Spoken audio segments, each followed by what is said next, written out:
स्वागत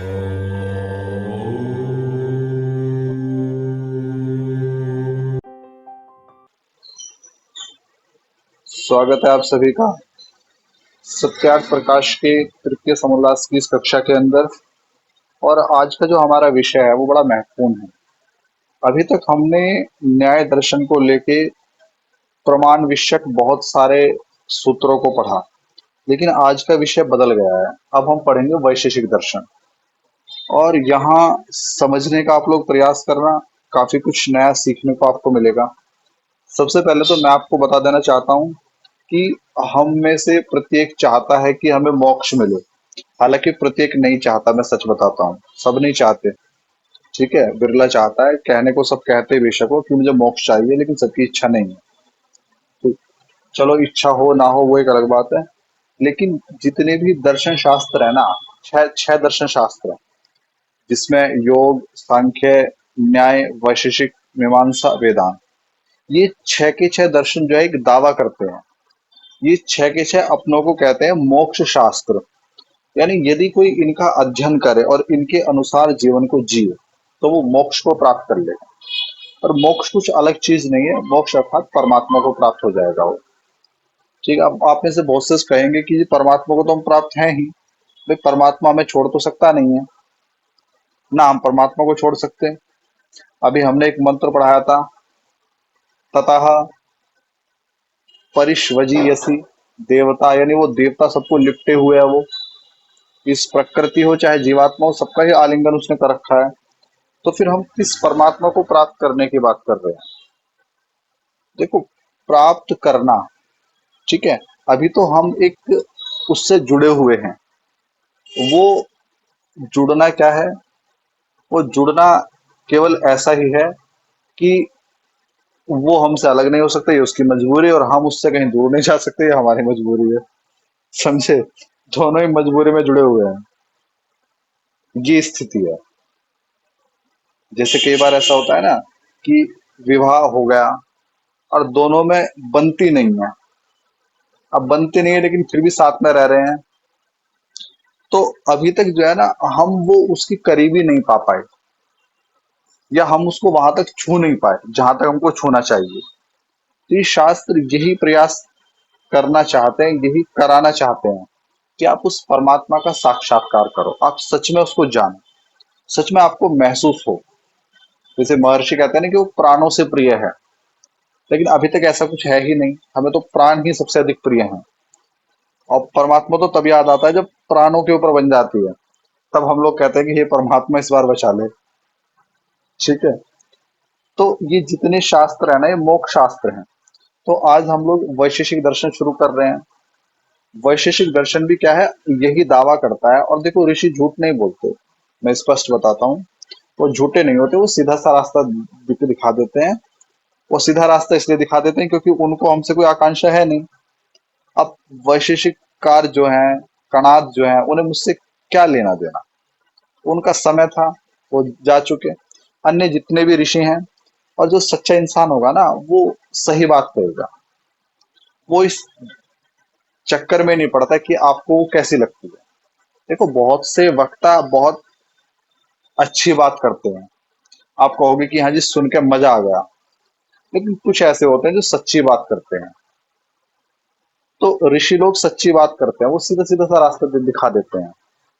वो अच्छी बात करने का या आपको बहकाने का उनके पास में कोई प्रयोजन है ही नहीं, क्योंकि उन्हें आपसे कुछ चाहिए ही नहीं। वो चाहते हैं कि जिस सुख को हमने लिया है ना, उस सुख को आप भी लो। वो कहते हैं कि जो खुशी हमें मिली है, जो परमात्मा का साक्षात्कार हमने किया, वो आप भी करो। उनका आपसे कोई निजी प्रयोजन नहीं है। एक विचार मेरे दिमाग में बहुत बार आता है, बहुत बार आता है। विचार क्या आता है? बहुत से जो लोग हैं ना, जो जिज्ञासु लोग हैं, जो पिपासु लोग हैं, जो समृद्ध भी क्यों ना हो, वो महात्माओं के पास में जाते हैं ज्ञान के लिए। उनकी दृष्टि महात्माओं के ज्ञान की तरफ रहती है, त्याग की तरफ रहती है। और महात्माओं की दृष्टि किसकी तरफ रहती है? उनके धन की तरफ। यही तो कारण है कि बहुत बड़ी बड़ी भागवत कथाओं के 9 लाख, 10 लाख, 12 लाख लिए जा रहे हैं। वो लोग आपके पास में क्यों आ रहे हैं? ताकि उन्हें कुछ ऐसा मिल जाए, उनका जीवन सुधर जाए।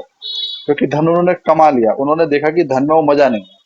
अब बताओ, जो सांसारिक लोग हैं जिन्होंने देख लिया कि धन में वो मजा नहीं है, ज्ञान ज्यादा महत्वपूर्ण है, ठीक, और हमारे महात्मा लोग उनके धन की तरफ बढ़ रहे हैं। अब आप विचार करिएगा कि इन दोनों में बड़ा कौन है।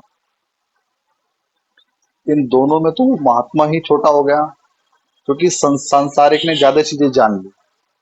तो यदि महात्माओं को अपना उद्धार करना है ना, तो वो किसी अपने प्रशंसक की, अपने श्रद्धालु की, अपने शिष्य की, अपने विद्यार्थी के धन की तरफ ना जाए, वो जाए केवल उसके कल्याण की तरफ।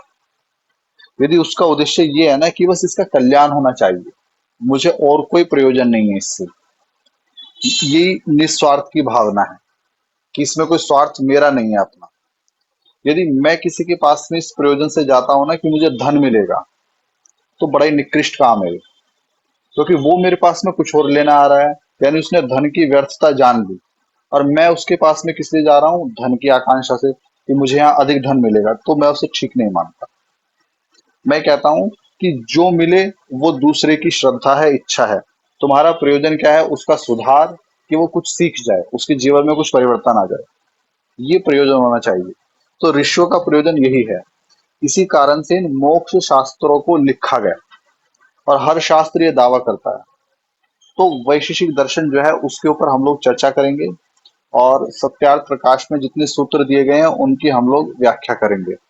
तो पहला जो सूत्र है ना, वो प्रथम अध्याय के प्रथम आहानी का 5वां सूत्र है।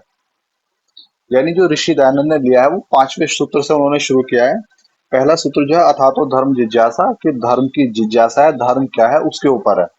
लेकिन यहाँ महर्षि 5वां सूत्र लेते हैं, और मैं 5वां सूत्र आपको पढ़ाता हूँ। लिखते हैं कि, सॉरी, 5वां सूत्र नहीं है, ये चौथा सूत्र है। वैशेषिक दर्शन के प्रथम अध्याय के प्रथम आहानी का चौथा सूत्र है। कहते हैं कि धर्म विशेष प्रसूताद द्रव्य गुण कर्म सामान्य विशेष समवायानाम पदार्थानाम सा धर्म्य वै धर्माभ्याम तत्व ज्ञाना श्रेयसम। देखो, एक एक शब्द बड़ा महत्वपूर्ण है, एक एक शब्द को समझो, जो मैं पढ़ाता हूँ उसको ध्यान से सुनना। लिखते हैं कि धर्म विशेष प्रसूताद, यानी जो धर्म है, अच्छा पहले सुन लो पहले। धर्म विशेष प्रसूताद द्रव्य गुण कर्म सामान्य विशेष समवायानाम पदार्थानाम साधर्म्य वै धर्माभ्याम तत्व ज्ञानान श्रेयसम। दो चीजें होती है, एक होती है अभ्युदय, एक होता है निःश्रेयस। अभ्युदय होता है लौकिक उन्नति, लौकिक कल्याण, और निःश्रेयस होता है मोक्ष, यानी परमात्मा। मोक्ष की बात आती है, समझ लेना मैं बात परमात्मा ही कर रहा हूँ। परमात्मा को पाना ही क्या है, मोक्ष है। तो यहाँ क्या लिखा है कि धर्म विशेष प्रसूताद। देखो, वैशेषिक दर्शनकार आपको कहते हैं कि आप 6 चीजों को जान लीजिएगा, और यदि इन 6 चीजों को आपने जान लिया है ना, तो आपका मोक्ष हो जाएगा। केवल 6 चीजें, बहुत ज्यादा नहीं है। आप केवल 6 चीजें जान लीजिएगा, 6 चीजें जानने के बाद में आपका मोक्ष हो जाएगा। तो लिखते हैं कि धर्म विशेष प्रसूताद, यानी जब मनुष्य धर्म के यथा योग्य अनुष्ठान करने से पवित्र होकर, अच्छा, धर्म का आचरण क्यों करा जाता है, धर्म विशेष प्रसूताद का मतलब क्या है, कि हम लोग धर्म का आचरण करें। क्योंकि धर्म के आचरण करने से मनुष्य क्या हो जाता है, पवित्र हो जाता है। धर्म के आचरण करने से मनुष्य की भावना क्या हो जाती है, संसार के कल्याण की हो जाती है।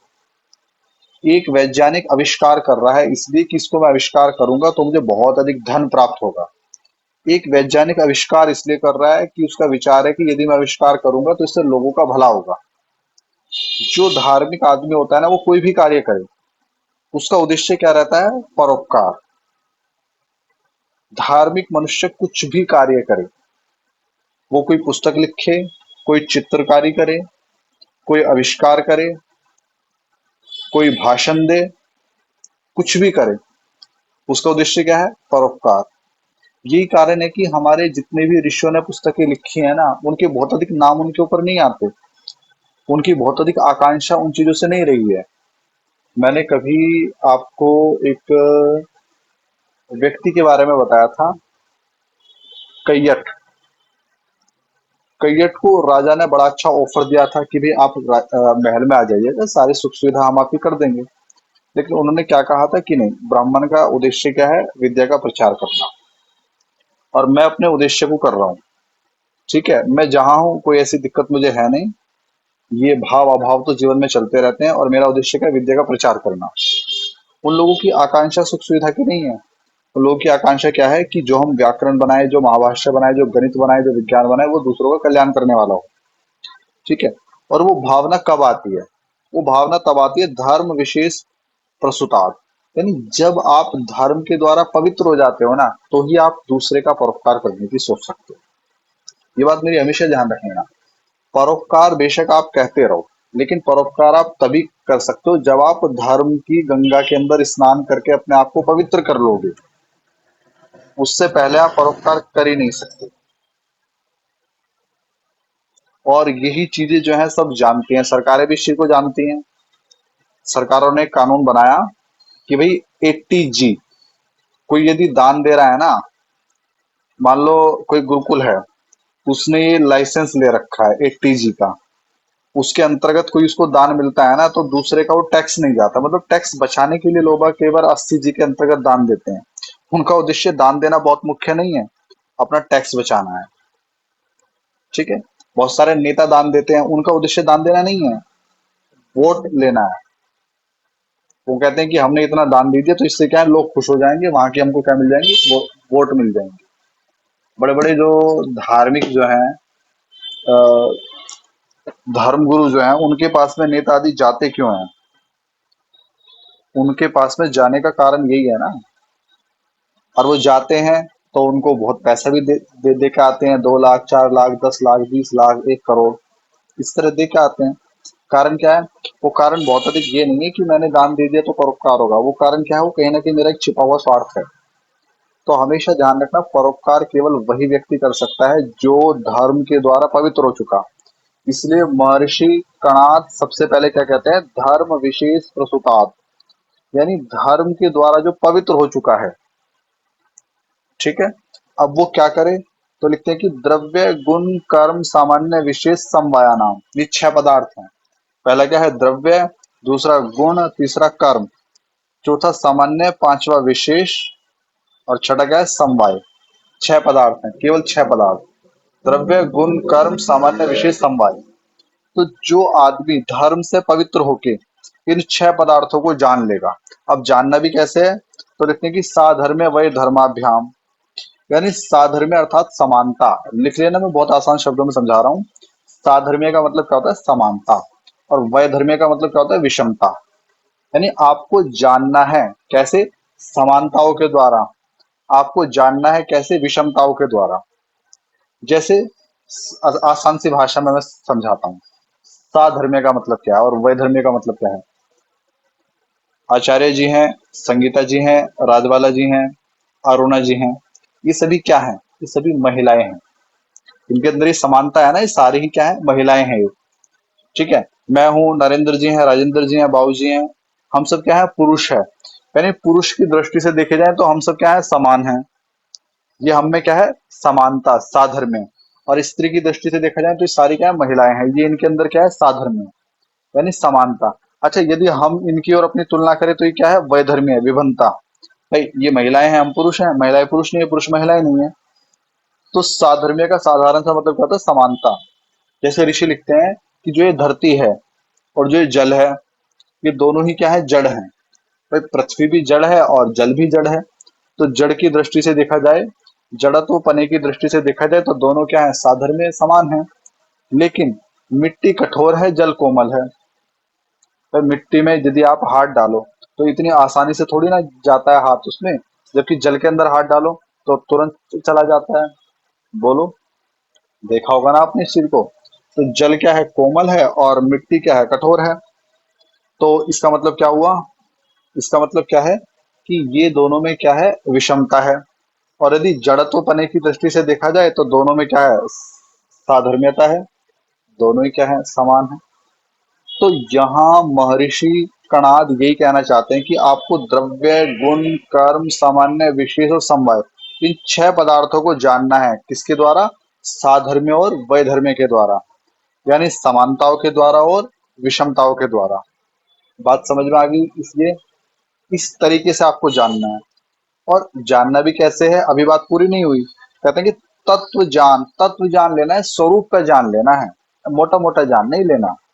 ऐसे नहीं कि बस मोटा मोटा जान लिया, तत्व यानी घुस के उसके अंदर जान लेना है।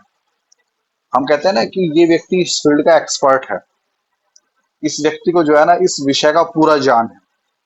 देखो, ज्ञान तो पूरा कभी किसी को होता नहीं है, क्योंकि ज्ञान की कोई सीमा ही नहीं है। ठीक है, लेकिन कोई किसी विषय का एक्सपर्ट होता है ना भाई, कोई किसी विषय का ज्यादा एक्सपर्ट है, कोई किसी विषय का कम एक्सपर्ट है। तो अब इस सूत्र को यदि मैं सब कुछ इकट्ठा कर दूं, तो मैं बिल्कुल साधारण सी भाषा में आपको समझा रहा हूँ। वैशेषिक दर्शनकार जो है वो कहते हैं कि मोक्ष आपका हो जाएगा, बस आपको कुछ काम करने हैं। पहला काम क्या करना है, आपको 6 पदार्थों को जानना है, जिसमें पहला है द्रव्य, गुण, कर्म, सामान्य, विशेष, समवाय। ये 6 पदार्थ हैं, इन 6 पदार्थों को जानना है। जानना किस तरीके से है, इनकी समानता क्या है, इनमें विभिन्नता क्या है, इस तरीके से, मतलब अच्छे से एनालिसिस करके जानना है, कंपैरिजन करके जानना है बढ़िया से। अब फिर कैसे जानना है, तो कहते हैं तत्व ज्ञान, बिल्कुल इन डेप्थ जाके जानना है, बिल्कुल गहराई में जाके जानना है।